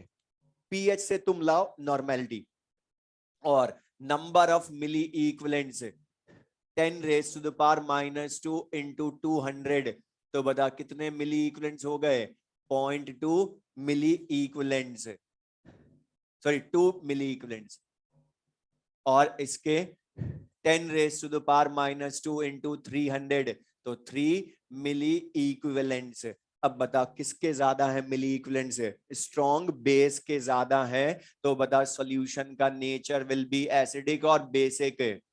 तो ये स्ट्रॉन्ग बेस स्ट्रॉन्ग एसिड का मिक्सचर है, लेकिन स्ट्रॉन्ग बेस के मिली इक्विवेलेंट ज्यादा है, इसलिए सॉल्यूशन विल बी बेसिक।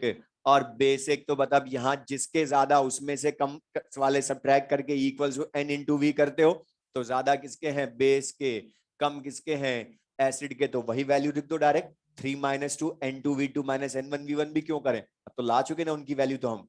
तो 3 - 2 equals to n into V, और बता v क्या है 200 प्लस 300 तो कितना हो गया 500, तो 1/500 सॉल्व करोगे तो 2 into 10 raise to the power -3। और ये जो नॉर्मेलिटी आएगी मतलब H प्लस आयन के इक्वल या OH आयन के इक्वल, क्योंकि ये बेसिक सॉल्यूशन है।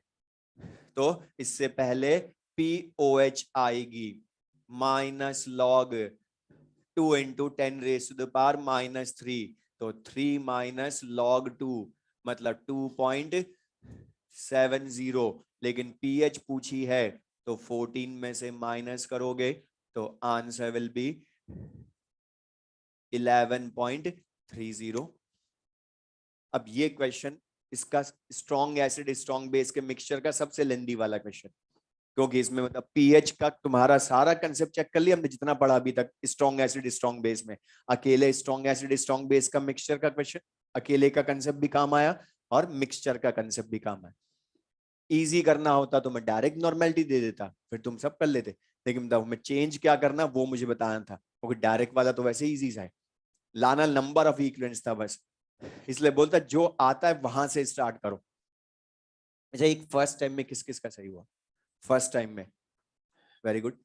जिनका नहीं हुआ बोल रहा ये नहीं कि उनको नहीं आता था, लेकिन हमने मिस्टेक करी सबसे बड़ी इसमें, इसलिए मिस्टेक क्या कर देते हम जल्दबाजी में, ये नॉर्मेलिटी भी ले आए कुछ अभी, लेकिन उन्होंने इंटू वी करे बिना ही क्या सोच लिया कि दोनों के नंबर ऑफ इक्विवेलेंट्स इक्वल आएंगे, कि नॉर्मेलिटी सेम तो इक्विवेलेंट सेम और पीएच 7 ऑप्शन में मिल जाएगी।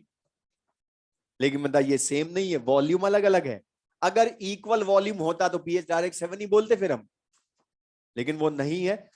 तो बता मैं कोई भी चेंज करूं क्वेश्चन में तो कर लोगे, देखो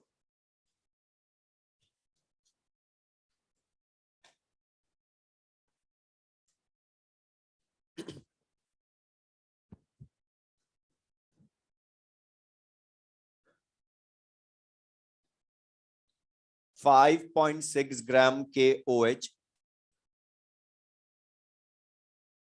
अब लैंग्वेज भी चेंज होगी, जो हमने अभी तक सबकी एक जैसी थी यहाँ थोड़ा सा अलग होगी। 5.6 ग्राम KOH and 9.8 gram H2SO4, 5.6 gram KOH and 9.8 gram H2SO4 are present in are present in a 1 liter aqueous solution, are present in a 1 liter aqueous solution. Find pH of solution.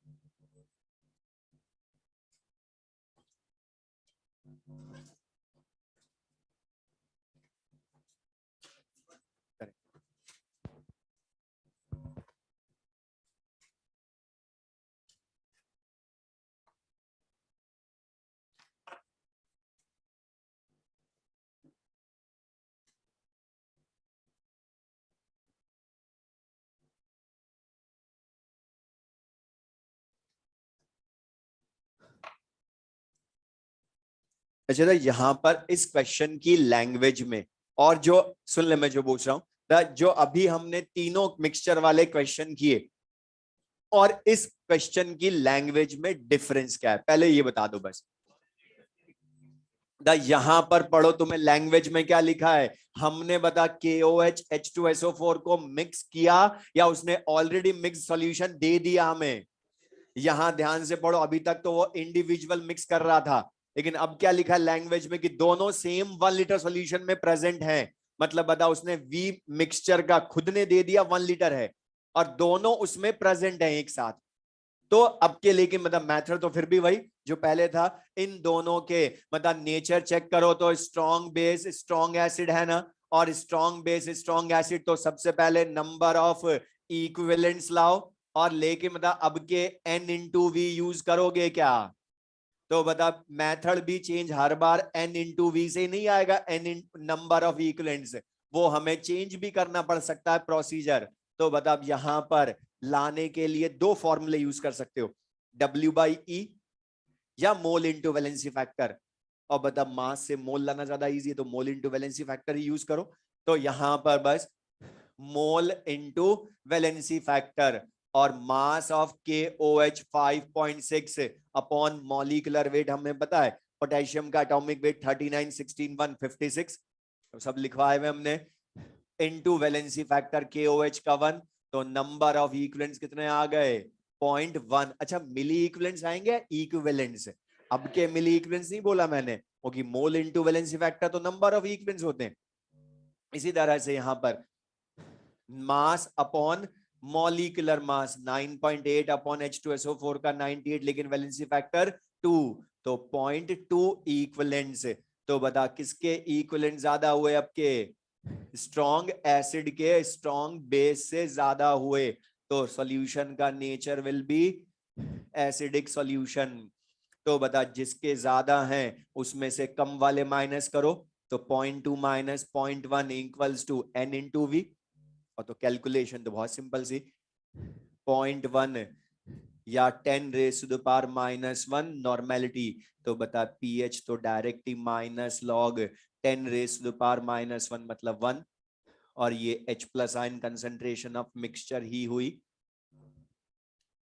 तो बताइए क्लियर सबको ये, तो ये जो हमने pH वाले अभी तक क्वेश्चंस करे, अब ध्यान सुनना, अभी तक हमने जितने भी पढ़े पीएच, हमने अलग अलग टाइप की पढ़ ली, वापस बोल रहा हूँ शॉर्ट में हमने क्या क्या पढ़ा, मतलब अकेले वीक एसिड या वीक बेस जिसके लिए ओनली ऑस्वाल्स डाइल्यूशन लॉ, दूसरा पीएच ऑफ वाटर पढ़ी, half pKw at any temperature, third अच्छा अकेला स्ट्रॉन्ग एसिड या स्ट्रॉन्ग बेस के लिए ऑस्वाल्स डाइल्यूशन लॉ है क्या, उसके लिए तो direct normality equals to H+ ion या OH आयन कंसंट्रेशन करा। फोर्थ हमने मिक्सचर, लेकिन मिक्सचर में भी दो तरह के पढ़े, ओनली स्ट्रॉन्ग एसिड या स्ट्रॉन्ग बेस, और दूसरा strong acid and strong base. अब यहां तक जो हमने ये चैप्टर पढ़ लिया, तो मैं बोल रहा हूं जो अब मैं क्वेश्चंस दूंगा उनको पहले ये रजिस्टर वाले क्वेश्चंस दोबारा करना, ओके याद है जरा मैंने बताया, इनको दोबारा सॉल्व करना, फिर मैं जो बोल रहा हूं और क्वेश्चंस तुम कर लोगे तो हमने जितना यहां तक पढ़ा वो हमारा सारा चैप्टर रिवाइज हो जाएगा। क्योंकि जब मैं अगर मैं डायरेक्ट बोल रहा हूं ऑस्वाल्स डाइल्यूशन लॉ, तो हमें सबको पता है कि उसके क्वेश्चन उसके टॉपिक मॉड्यूल में तो उसके ऊपर उसकी हेडिंग लिखी होती है, लेकिन मतलब एग्जाम में होना लिखी हुई आती साथ में। तो फिर यहाँ पर क्योंकि मैं ये क्यों बोल रहा हूं उसका रीजन सुन लो, बिकॉज कुछ स्टूडेंट्स बाद में जब ये चैप्टर कंप्लीट होता है और कुछ दिनों बाद कि जब हम साथ में कर रहे थे तो हमने सारे क्वेश्चंस हो गए थे, लेकिन अब हम कर रहे हैं तो हमें यही नहीं पता चलता कौन सा टॉपिक है वो, फॉर्मूले हमें याद है लेकिन यही नहीं पता चलता फॉर्मूला कौन सा यूज करना कहां पर। तो बता टॉपिक आइडेंटिफाई करो। इसलिए मैं बार बार बोलता हूं कौन सा टॉपिक कहां यूज करना है इस चैप्टर में। और उसके लिए अब मैं बोल रहा हूँ क्वेश्चन एक्सरसाइज 1 में बता 1 से 28 तक तो बोल दिया था ना कल, या बता 1 से 33 तक तो हम कर सकते हो। और इसके अलावा जो 85 से 106 में बोल रहा हूं इसमें पीएच के सारे तरह के क्वेश्चंस हैं इन 21 क्वेश्चंस में जो हमने अभी तक पढ़े। अकेले वीक एसिड का भी होगा, वीक बेस का तभी तो, और मिक्स होंगे, और टॉपिक का नेम भी नहीं लिखा होगा साथ में। तो तुम चेक करोगे ना कि एसिड है बेस है तो स्ट्रॉन्ग है या वीक है, अपने आप फॉर्मूले रिवाइज होंगे तुम्हारे ओनली। और वो 21 क्वेश्चन में सारा जितना हमने अभी तक पढ़ा, मिक्सचर के भी क्वेश्चन होंगे, अकेले वीक एसिड, अकेले स्ट्रॉन्ग एसिड, स्ट्रॉन्ग बेस, सबके, तो वो तुम कर सकते हो। अब लिख ले नेक्स्ट।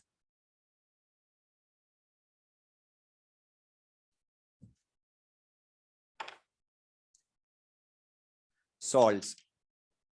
तो अभी तक हमने मिक्सचर भी पढ़ा लेकिन वो ओनली किसका पढ़ा, अभी ध्यान से समझना इसके लिए, सॉल्ट्स के लिए अब हम पीएच पढ़ेंगे। तो अब हमें सॉल्ट की पीएच लानी, लेकिन सॉल्ट की पीएच लाने के पहले सॉल्ट फॉर्म कैसे होता है उसकी थ्योरी भी हमारे न्यूमेरिकल में काम आएगी। और ये हम ऑलरेडी पढ़ चुके हैं सॉल्ट कैसे बनता है थर्मोडायनेमिक्स में भी।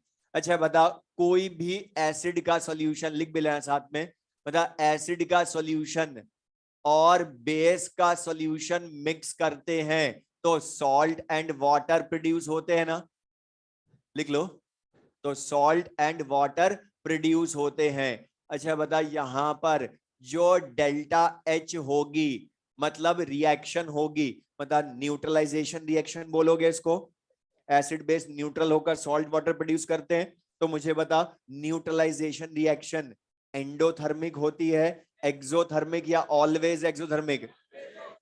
ओके, बोलता combustion neutralization are always exothermic, thermo में हमने पढ़ा है। तो लिख लें डेल्टा एच नेगेटिव। तो बता एक तरह से सिंपली मैं बोलूं तो सॉल्ट है क्या, जो एसिड बेस के न्यूट्रलाइजेशन पर कंपाउंड बनता है वो सॉल्ट है ना। लेकिन ये इसका एग्जैक्ट मीनिंग नहीं है। तो जैसे मैं बोलूं अगर सपोज HCl मैंने लिया, HC एसिड लिया, और NaOH लिया हमने बेस, तो ये NaCl एक्वस सॉल्यूशन बनाएगा और वाटर प्रोड्यूस करेगा। लेकिन अब मुझे एक चीज ध्यान से, यहाँ पर HCl NaOH का जब एक्वस सॉल्यूशन है तो मुझे बताओ यहां पर ये दोनों HCl और NaOH मतलब मॉलिक्यूल फॉर्म में रहेंगे या आयंस में रहेंगे। इसी तरह से NaOH भी Na प्लस और OH माइनस आयन में रहेगा ना। तो मुझे एक चीज बता दो, यहां पर HCl जब H प्लस आयन लूज करता है तो एनायन बचता है ना उसके पास। और एक चीज ध्यान रखना, जब भी हम बोले एसिड का एनायन, बेस का केटायन, थ्योरी में बहुत वर्ड काम आएगा हमारे, एसिड का एनायन, बेस का केटायन, तो उसका मतलब है H प्लस OH आयन नहीं, उनको छोड़कर जो दूसरे आयन है उनको बोलेंगे हम केटायन एनायन एसिड बेस के। H प्लस OH आयन के लिए डायरेक्ट बोलेगा H प्लस OH आयन, तो उनको केटायन एनायन नहीं बोलेंगे हम एसिड बेस के। तो एसिड का एनायन कौन हो गया बता, Cl minus, H plus loose करने पर बना। बेस का केटायन कौन है, Na प्लस, और OH आयन रिमूव हो रहा है। अब मुझे बता, जब हम एसिड बेस का न्यूट्रलाइजेशन करवाते हैं तो बता इनके मॉलिक्यूल रिएक्शन करते हैं या आयंस रिएक्शन करते हैं, मतलब ये आयनिक रिएक्शन है, आयंस रिएक्शन करते हैं। और बता तभी तो H प्लस और OH आयन कंबाइन होकर H2O प्रोड्यूस करते हैं। और ये एसिड का एनायन बेस के केटायन से कंबाइन होकर NaCl बनाता है। और बताइए NaCl में सॉल्ट है ना, और तुमने पढ़ा केमिकल बॉन्डिंग में सॉल्ट्स में आयनिक बॉन्ड होते।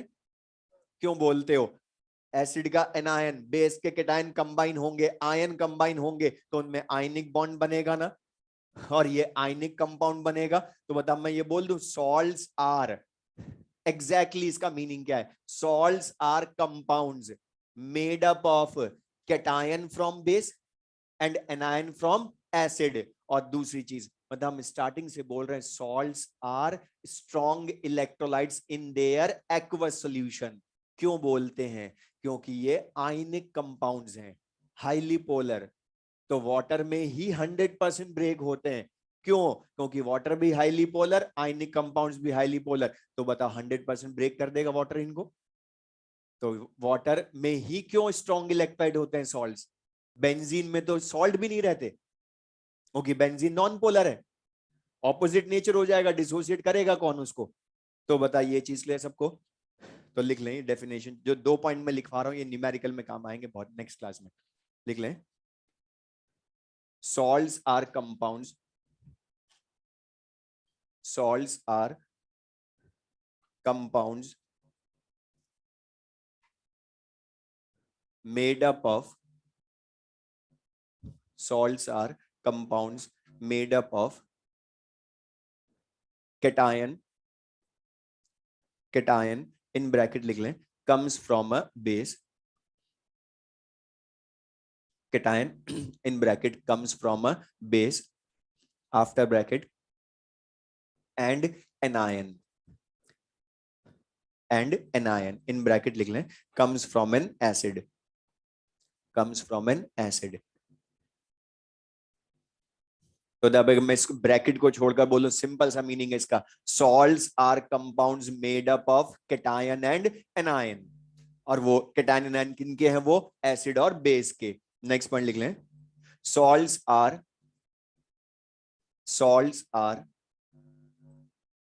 आयनिक compounds, salts are ionic compounds, so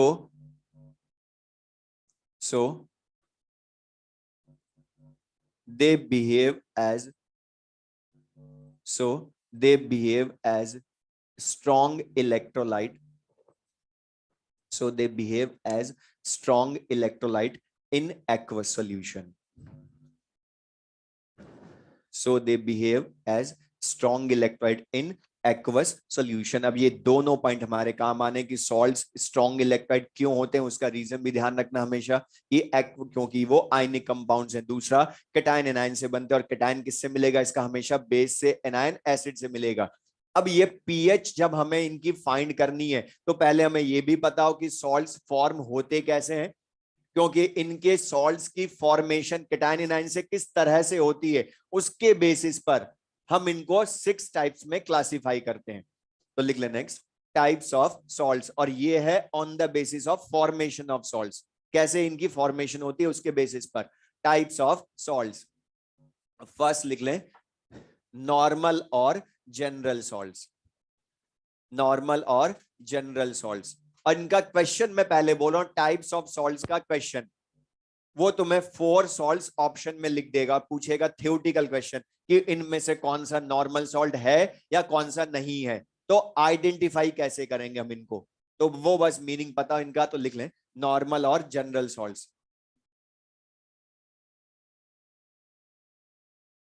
इसमें लिख लें विच हैव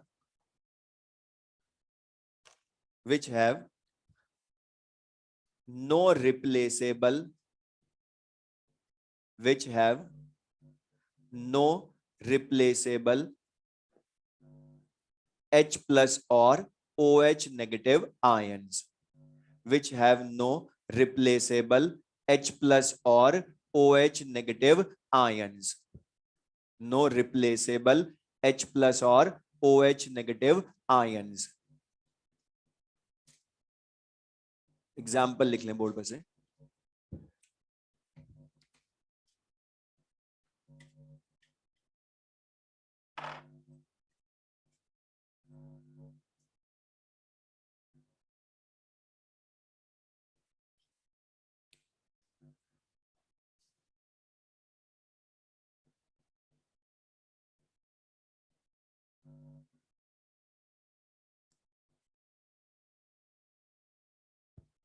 अब एक चीज बोला, सिंपल सा चीज बोला, ये एग्जाम्पल्स हमने को रटने नहीं है, हमें तो आइडेंटिफाई करना है। कि इनमें रिप्लेसेबल H प्लस आयन है या नहीं। मतलब क्या है, वो H प्लस आयन या OH आयन और फर्दर डोनेट कर सकते हैं इन एक्वस सोल्यूशन या नहीं कर सकते। अब आइडेंटिफाई कैसे करेंगे, तो सिंपल सा तरीका, जब भी बोल रहा हूं तो मैं नॉर्मल सॉल्ट चेक करना हो या कोई सा भी सॉल्ट चेक करना हो तो आयंस में ब्रेक करके देख लो। अब बता, NaCl को आयन में ब्रेक करूंगा तो ये Na प्लस Cl माइनस ही देगा ना। बता, इसमें कोई H प्लस या OH आयन डायरेक्ट देगा क्या, ये नहीं देगा, तो क्या हो गया, नॉर्मल सॉल्ट। इसी तरह से पोटेशियम आयन, सल्फेट आयन भी नॉर्मल सॉल्ट ही है क्योंकि यह आयन में ब्रेक होगा। अच्छा, अब यहां ध्यान रखना, अमोनियम नाइट्रेट में मतलब हमें इसमें हाइड्रोजन दिख रहा है, लेकिन मतलब अमोनियम आयन और नाइट्रेट आयन में ब्रेक होगा ना ये। अब बता, अमोनियम आयन का H प्लस आयन ये डायरेक्ट नहीं दे सकता, तो बता यहां पर अमोनियम आयन नाइट्रेट आयन मिलेगा, तो ये भी क्या हो गया, कोई replaceable H plus OH ion नहीं मिला इसमें में अलग से, तो बता ये नॉर्मल सॉल्ट।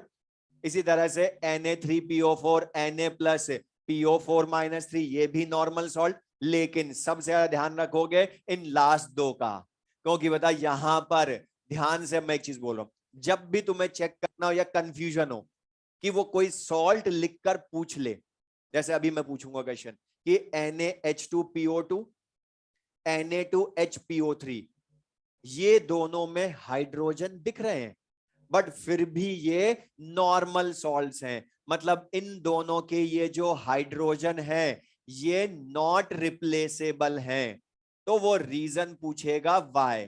तो सुनना ध्यान से मैं जो बोल रहा हूं, आगे भी ये काम आएगा। जब भी तुम्हें चेक करना हो कि ये सॉल्ट नॉन या रिप्लेसेबल हाइड्रोजन है या नहीं है, या रिप्लेसेबल OH आयन उसमें है या नहीं है, तो सिंपल सी एक चीज करना बस, वो कौन से एसिड बेस के न्यूट्रलाइजेशन से बना है वो चेक कर लेना, कुछ एक्स्ट्रा नहीं सोचना हमने। अब बता, Na दिख रहा है तो ये NaOH तो होगा ही ना इसमें। अब यहां पर बस, और तुम्हें ध्यान भी ओनली एक टाइप के एसिड्स में रखना है, acids of phosphorus, oxy acids of phosphorus. और बताओ, ऑक्सी एसिड्स ऑफ फॉस्फोरस तुमने सबसे ज्यादा 3 काम में लिए हैं, H3PO4, H3PO3, H3PO2, यही काम में लिए ना। और H3PO4 phosphoric acid, H3PO2 hypophosphorous acid, H3PO3 phosphorous acid. अब बता, इन्हीं का बस ध्यान रखना सॉल्ट्स में भी, बाकी में कोई एक्सेप्शन नहीं मिलते हमें। तो यहां पर मतलब तीनों में हाइड्रोजन 3 है, लेकिन मतलब क्या तीनों रिप्लेसेबल होते हैं क्या सब में? मतलब H3PO4 के तो तीनों होते हैं, लेकिन H3PO2 का एक ही होता है, H3PO3 के 2 ही होते हैं 3 में से। रीजन इनका स्ट्रक्चर तो तुम पढ़ चुके वहां पर केमिकल बॉन्डिंग में या पी ब्लॉक में भी। तो बता, H3PO4, H3PO2, H3PO3 बेसिसिटी इनके number of H plus ion के इक्वल नहीं है। तो यहां पर जब भी सॉल्ट एसिड ऑफ फॉस्फोरस का हो तो चेक कर लेना वो कौन से एसिड ऑफ फॉस्फोरस का बना है, और वो कौन बताएगा, नंबर ऑफ ऑक्सीजन एटम्स कितने दिख रहे हैं तुम्हें उसमें। मतलब PO2 दिख रहा है, PO3 दिख रहा है, तो बताइए किससे बना होगा, लिख भी लेना साथ में, H3PO2 से बना होगा। और H3PO2 बता, इसमें रिप्लेसेबल H प्लस आयन कितने होते हैं, 1, तो बता 1 होते हैं। तो ये NaH2PO2 बनने में अपना एक H प्लस आयन जो रिप्लेसेबल था वो डोनेट कर चुका ना। अब बताओ, ये फर्दर दोनों हाइड्रोजन रिप्लेसेबल या नॉट रिप्लेसेबल। इसी तरह से Na2HPO3, मतलब यहां पर Na2 मतलब 2 मोल NaOH, लेकिन PO3 लिखा है, तो बताइए H3PO3 से बनेगा। और इसमें रिप्लेसेबल H प्लस आयन होते हैं 2, और तुम देखोगे ये दोनों रिप्लेस कर चुका, क्योंकि तभी तो एक बचा ना इसमें।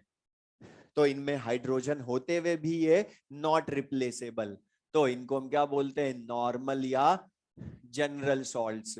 तो जिनमें कोई भी replaceable H plus OH ion नहीं होते हैं। तो सिंपल सा इसका रीजन भी पूछेगा, why it is not, these salts are normal salts। तो रीजन क्या बोलेंगे, because basicity of H3PO2 is 1 या बेसिसिटी ऑफ H3PO3 is 2, क्योंकि उसी की वजह से तो ये रिप्लेसेबल नहीं है। अच्छा, इसके पहले देखो Na3PO4 लिखा है, उसके तीनों रिप्लेसेबल थे H3PO4 के, इसलिए Na3PO4 बना पाया। ये नहीं बना सकते Na3 वाला सॉल्ट, क्योंकि इनके रिप्लेसेबल होता ही नहीं तीसरा। तो जिसमें रिप्लेसेबल ना हो वो नॉर्मल सॉल्ट। तो तुम ही बता दो, जिनमें रिप्लेसेबल होंगे वो सिंपल सा, और जिसमें रिप्लेसेबल OH आयन होंगे वो, तो लिख लेना second acidic salts.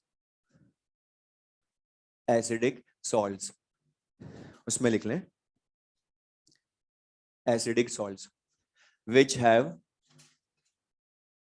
acidic salts में लिख लें which have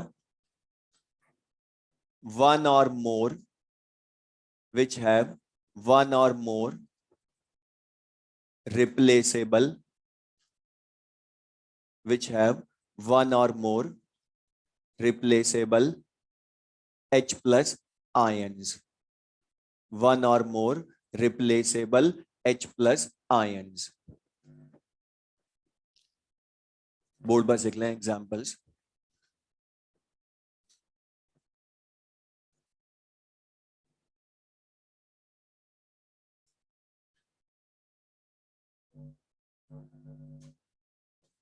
अच्छा दादा रीजन बता दो, NaHSO4 ये एसिडिक सॉल्ट क्यों है? अभी बोला था जब भी चेक करना हो तो उसका एसिड या बेस चेक करो। तो बता Na दिख रहा है तो NaOH तो है, लेकिन HSO4 दिख रहा है तो ये किससे बना होगा बताओ? H2SO4 से। अच्छा H2SO4 की बेसिसिटी 2, तो बता अभी एक बच रहा है रिप्लेसेबल, तो रिप्लेसेबल है तो ये एसिडिक सॉल्ट हो गया। इसी तरह से NaHS और NaHS ये किससे बना होगा? H2S से, और H2S की बेसिसिटी भी 2, तो अभी फिर एक रिप्लेसेबल है। तो बता एसिड को ही चेक कर रहे हो एसिडिक सॉल्ट में, KHCO3 ये किससे बना? H2CO3 से, इसकी बेसिसिटी भी 2, अभी एक रिप्लेसेबल बाकी है। अच्छा ये बता दो अब यहां क्या लिखा है बताओ? NaH2PO4 या Na2HPO4 लिखा है आपके, तो बता PO4 मतलब ये किससे बने दोनों? H3PO4 से। और बता पहले वाले में 2 रिप्लेसेबल बचे हुए अभी, सेकंड वाले में एक, क्योंकि उसकी बेसिसिटी 3 होती है। तो रीजन तो बता फिर से एसिड की बेसिसिटी है। अच्छा यहाँ H2PO3 लिखा है, यहां ध्यान रखना इसका सबसे ज्यादा। Na2HPO3 था तो नॉर्मल सॉल्ट, लेकिन NaH2PO3 लिखा है। अब बता ये किससे बना होगा? H3PO3 से, और इसकी बेसिसिटी 2 होती है। तो बता अभी तो एक रिप्लेसेबल बाकी है ना, 3 में 2 रिप्लेसेबल में से एक ही तो रिप्लेस हुआ अभी। तो बता ये ध्यान रखना ये क्वेश्चन, Na2HPO3 नॉर्मल सॉल्ट, जबकि NaH2PO3 एसिडिक सॉल्ट है। रीजन फिर वही जो यहां था वही वहां रीजन है। तो ये क्लियर सबको? ठीक है, बाकी फिर हम इसमें नेक्स्ट क्लास में पढ़ेंगे।